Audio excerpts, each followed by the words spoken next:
Selamat siang Pak Doni. Hari ini saya akan mempresentasikan tentang Tesla. Hari ini eh, saya bersama Fadil. Kedua saya sendiri, Otto tiga ada Steffi. Yang keempat ada Yenlisya dan yang terakhir ada Gilang. Apa sih akuisisi yang dipakai oleh perusahaan Tesla ini? Yang pertama itu ada Search Engine Optimization. Nah, kalau misalnya kita lihat sendiri di websitenya Tesla itu kita udah mudah banget tinggal kita cari search itu kita udah kelihatan tipe-tipe mobilnya terus ada tipe-tipe partnya ada alat cas buat mobil listriknya full lengkap untuk online shipping seluruh dunia ada shipping costnya juga ada dikasih tahu jelas ada voucher promo gitu. Terus yang kedua ada offline campaign. Ya offline campaign yang dilakuin Tesla ya pasti showroom gitu kan. Jadi mobilnya ada disediain di situ.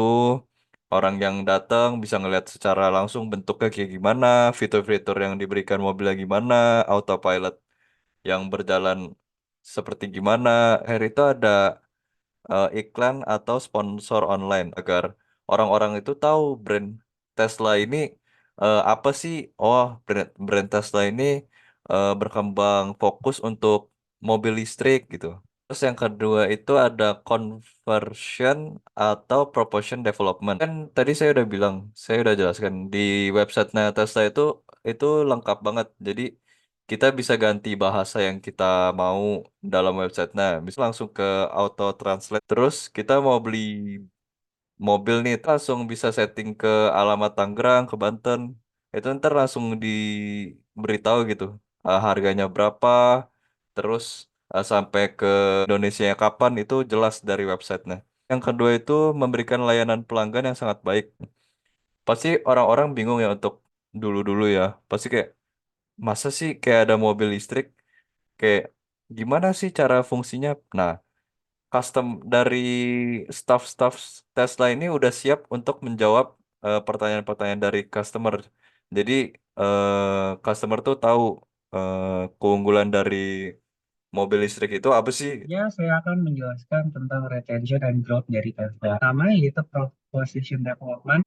Tesla ini mengaplikasikan proposition development dengan menawarkan panel surya pada pengembangan Tesla Roadster, yaitu mobil sport listrik pertama di dunia. Nah, strategi intensif ini mendukung sebuah diferensiasi sebagai strategi kompetitif generik Tesla yang berfokus pada mobil berteknologi tinggi.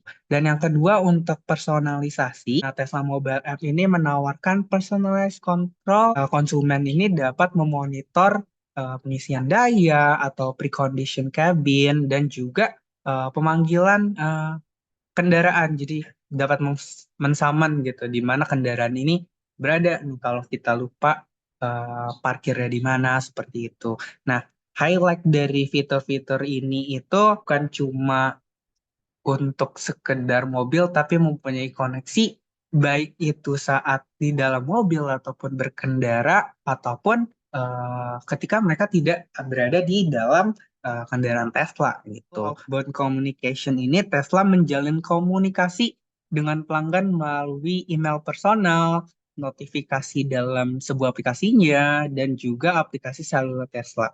Hal tersebut memungkinkan perusahaan untuk menginformasikan pelanggan tentang pembaruan perangkat lunak, pengingatan perawatan, dan juga informasi yang relevan lainnya. Ukuran speed atau kecepatan ini kita pastinya menggunakan matriks ataupun indikator. Nah, berdasarkan standar tersebut, ukuran Tesla ini masih bisa untuk ditingkatkan pada beberapa matriks. Nah, yang bisa ditingkatkan yaitu ada first contentful paint, yang standarnya ini di 2,5 detik. Untuk yang kedua yang dapat ditingkatkan adalah LCP yang kita dapat 14,6 second dan standarnya ini 2,5 second.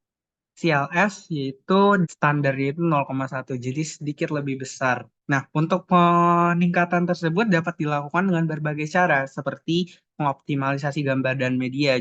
Nah, yang kedua yaitu penggunaan kode yang lebih efisien dan yang ketiga yaitu penggunaan layar CDN atau Content Delivery Network.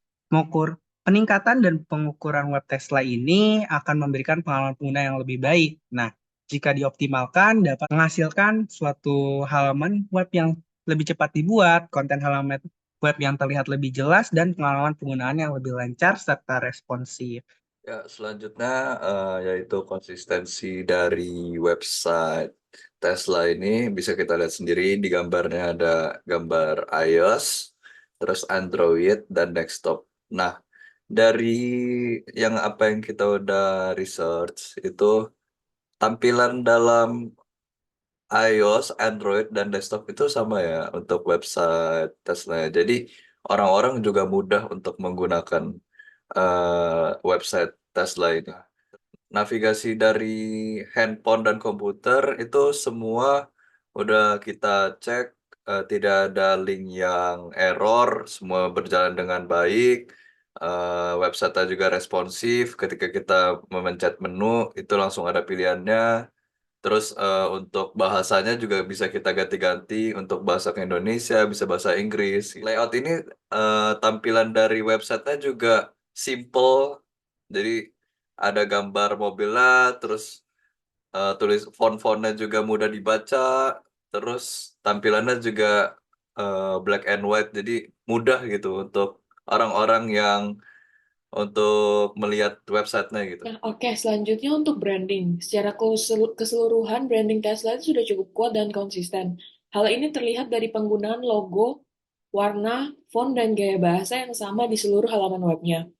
Dan untuk fontnya sendiri, font utama yang digunakan Tesla yaitu Sky Blue. Sky Blue ini melambangkan keberlanjutan dan masa depan yang cerah yang ingin dicapai oleh Tesla. Dan warna situs web Tesla dibangun dengan estetika minimalis dan modern, menggunakan palet canggih dari 3 warna primer, merah, abu-abu, dan putih. Masih dalam branding ada logo. Logo ditempatkan di bagian atas setiap halaman web, sehingga mudah terlihat oleh pengunjung. Juga digunakan pada semua produk dan layanan Tesla untuk memperkuat identitas merek perusahaan.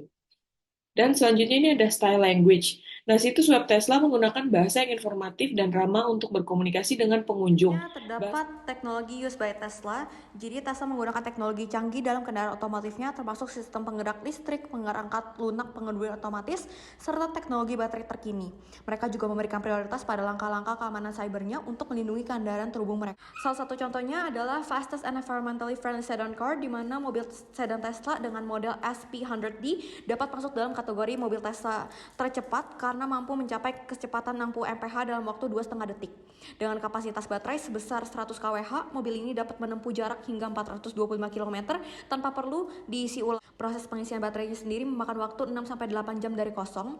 Selanjutnya terdapat fitur autopilot Tesla, di mana mobil Tesla terbaru ini dapat dikemudikan tanpa pengemudi melalui fitur autopilot. Pada mobil Tesla SP100D ini terdapat 12 sensor ultrasonik yang berfungsi untuk meliputi sudut 360 derajat dari mobil ini. Terakhir terdapat recommended advanced technologies for Tesla. Yang pertama terdapat further advancement in autonomous driving capabilities, yang melibatkan pengembangan teknologi yang memungkinkan kendaraan untuk mengoperasikan dirinya sendiri dengan lebih canggih. Ini mencakup sistem pengenalan objek, perbaikan navigasi, serta integrasi kecerdasan buatan untuk meningkatkan keselamatan serta efisiensi dalam berkendara. Yang kedua ada ongoing enhancement in cybersecurity features, yang mengacu pada perkembangan serta penambahan fitur keamanan untuk melindungi sistem dan data dari ancaman cyber. Ini termasuk pembaruan rutin, teknologi baru, serta strategi yang dirancang untuk menghadapi ancaman keamanan yang berkembang. Yang ketiga terdapat continuous improvement of battery efficiency, yang mengacu pada usaha terus-menerus untuk meningkatkan kinerja serta daya tahan baterai. Ini melibatkan pengembangan teknologi serta praktik yang dapat memperpanjang masa pakai baterai serta meningkatkan efisiensi penggunaannya. Dan yang terakhir terdapat Tesla's use of over-the-air or OTA software updates, yang mengacu pada kemampuan mobil Tesla untuk menerima serta menginstal perbaruan perangkat lunak melalui koneksi nirkabel. Ini memungkinkan peningkatan fungsionalitas, perbaikan keamanan, serta pembaruan fitur secara efisien tanpa perlu kunjungan langsung ke bengkel. Sekian presentasi dari kami, mohon maaf jika ada kata yang salah. Terima kasih.